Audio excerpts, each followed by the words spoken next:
Thank you, Mr. Chairman, and I want to first begin by thanking you for holding this hearing and for the hearings that you hold consistently, getting the kind of information we need to do our oversight, and also Mr. Taylor, who, while not chairing this committee, does such a good job on the Sea Power subcommittee. And thank all of you for taking the time to be with us today, and we understand you've got a lot on your plate, and we just appreciate your insight with us. As the committee is well aware, the Navy has been operating at extremely high operation tempos for several years. And during this period, not only have they worked to improve operational availability by implementing the Fleet Response Plan, but they've also made many changes in their training programs and are restructuring their approach to surface fleet maintenance and sustainment. I'm very concerned that the confluence of all these changes in a relatively short time period have placed stressors on the fleet that have a degenerating effect on readiness, potentially jeopardizing safety and driving up long-term sustainment costs. This committee has been briefed on the numerous accidents, incidents, and unfit or seriously degraded inspection assessments that have plagued the Navy recently, and I think we must be careful not to view these events in isolation. While they may appear to be unrelated at first glance, I'm concerned that they may be indicators of a broader set of problems. From unfit in-serve inspections to the recent collision of the USS Hartford and the USS New Orleans, we must work to understand if these events are simply the cost of doing business in these challenging times, or if they are indicators that the Navy needs to make course corrections. Mr. Chairman, this is a very important hearing, and I want to thank you again for holding it. And I also understand that the witnesses we have with us today are here to discuss the condition of the surface fleet and the Navy's sustainment challenges. I'd like to welcome all of them, and gentlemen, thank you for taking time to talk with us, as we mentioned earlier.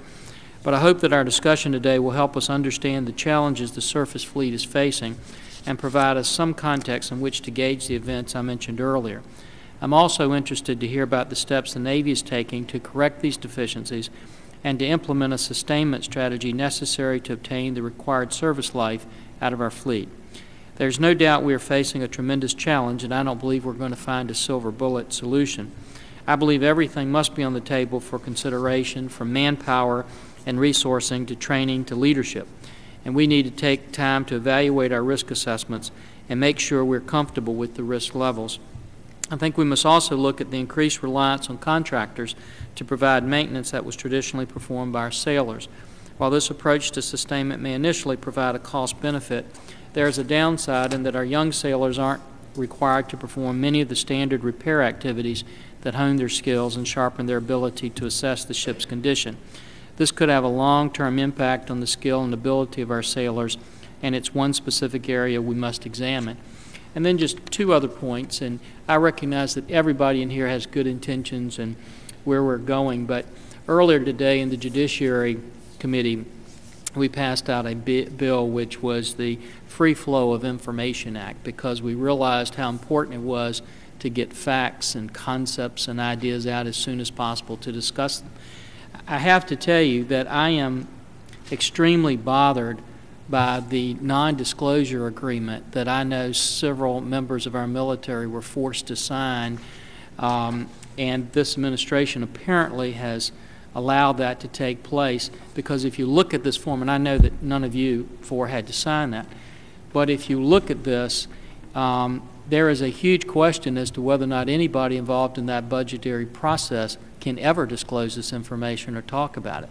And I think that gives us grave concern when we're talking about maintenance of ships, when we're talking about weapon systems, whatever we are, and I hope at some point in time this committee will look at that.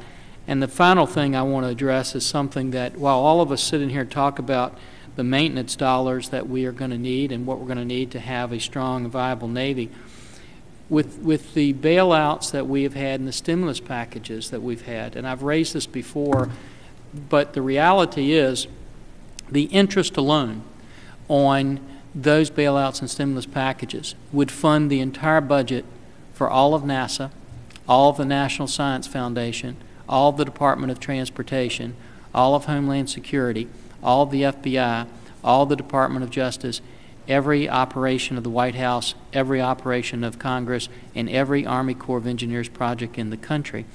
And at some point in time, I worry, Mr. Chairman, that we're going to come back here saying we need dollars, and we're going to have to struggle to see where we're going to get those dollars and how we're going to get them. And I think that's going to be a huge challenge.